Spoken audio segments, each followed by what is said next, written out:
Welcome to Anjan's BioNexus. Hello students, আজকের ক্লাসে তোমাদের সবাইকে স্বাগত জানাচ্ছি। আজ আমরা জীবনবিজ্ঞানের খুব গুরুত্বপূর্ণ একটি চ্যাপ্টার শুরু করতে যাচ্ছি, যার নাম হল cell, the unit of life বা কোষ, জীবনের একক। তোমরা চারপাশে তাকালে দুই ধরনের জিনিস দেখতে পাও, কিছু সজীব আর কিছু নির্জীব।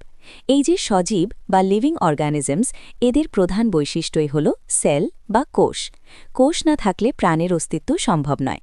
এই কোষের সংখ্যার উপর ভিত্তি করে আমরা জীবজগৎকে দুটো ভাগে ভাগ করতে পারি। একদল হল ইউনিসেলুলার বা একক কোষী জীব, যেমন ব্যাকটেরিয়া বা অ্যামিবা। এদের পুরো শরীরটা মাত্র একটা কোষ দিয়ে তৈরি, আর ওই একটা কোষই তাদের বেঁচে থাকার জন্য সব কাজ করে দেয়। অন্য দল হল মাল্টিসেলুলার বা বহুকোষী জীব, যেমন আমরা মানুষেরা। আমাদের শরীরে কোটি কোটি কোষ আছে, যারা মিলেমিশে কাজ করে।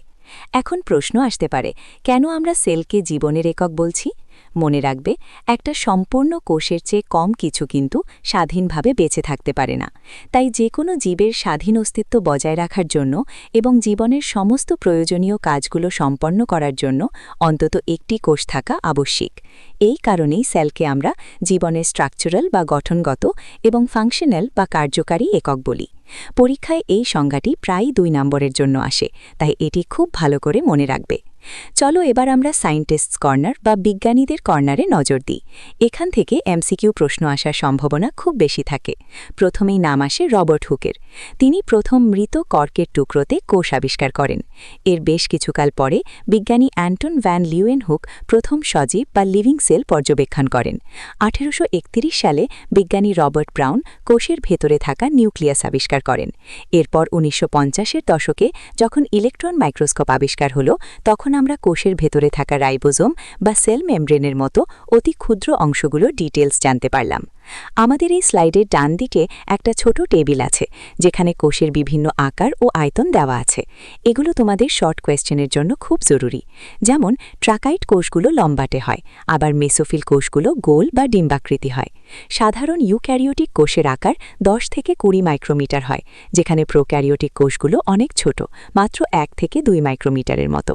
আর ব্যাকটেরিয়ার দৈর্ঘ্য সাধারণত 3 থেকে 5 মাইক্রোমিটার হয়ে থাকে। এরপর আমরা পড়ব সেল থিওরি বা কোষতত্ত্ব সম্পর্কে। এটি পরীক্ষার জন্য 5 নম্বরের একটি অত্যন্ত গুরুত্বপূর্ণ টপিক। 1838 সালে জার্মান উদ্ভিদবিজ্ঞানী স্লাইডেন অনেক গাছপালা পরীক্ষা করে দেখেন যে সমস্ত উদ্ভিদই বিভিন্ন ধরনের কোষ দিয়ে গঠিত, যা পরবর্তীকালে কলা বা টিস্যু তৈরি করে। ঠিক পরের বছর 1839 সালে ব্রিটিশ প্রাণীবিজ্ঞানী সোয়ান প্রাণীকোষের ওপর গবেষণা করেন। তিনি দেখেন প্রাণীকোষের বাইরে একটি পাতলা কোষ পর্দা থাকে। আবার তিনি লক্ষ্য করেন যে উদ্ভিদ কোষের ক্ষেত্রে কোষ পর্দার বাইরেও একটি শক্ত কোষ প্রাচীর বা সেলওয়াল থাকে। তিনি একটি হাইপোথেসিস দেন যে সমস্ত উদ্ভিদ এবং প্রাণীদেহ কোষ এবং কোষের উৎপাদিত পদার্থ দিয়েই তৈরি। তবে স্লাইডেন এবং সোয়ানের এই তত্ত্বে একটা খামতি ছিল। তারা এটা ব্যাখ্যা করতে পারেননি যে নতুন কোষগুলো ঠিক কিভাবে তৈরি হয়। এই সমস্যার সমাধান করেন বিজ্ঞানী রুডলফ ভার্চাও 1855 সালে। তিনি বলেন ওমনিস সেলুলা ই সেলুলা, যার মানে হল প্রতিটি নতুন কোষ তার আগে থেকে থাকা বা পূর্ববর্তী কোষ বিভাজনের মাধ্যমেই তৈরি হয়। ভার্চাওয়ের এই কথার পরে সেল থিওরি বা কোষতত্ত্ব একটি পূর্ণাঙ্গ রূপ পায়।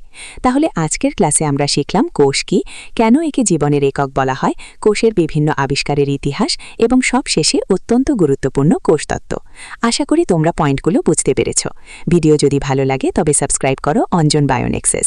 তোমরা কি চাও আমি এই চ্যাপ্টারের পরবর্তী অংশগুলো এভাবেই তোমাদের সহজ করে বুঝিয়ে দিই?